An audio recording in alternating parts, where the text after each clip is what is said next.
So here's how you can see your draft videos, whether they are saved in YouTube or not. So the first step is, let's say if I open up my YouTube application and let's say you are creating a short just like that and you accidentally close the application.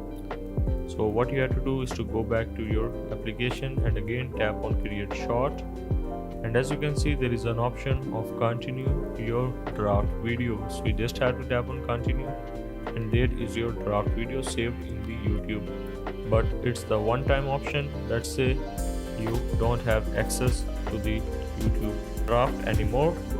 So what you have to do is to simply log in to the YouTube studio on your mobile phone and tap on content. After that you have to simply tap on shorts if it is shorts and tap on visibility, and you have to tap on draft and tap on apply, and now this will show you all of your draft videos that are saved or not saved in your YouTube studio.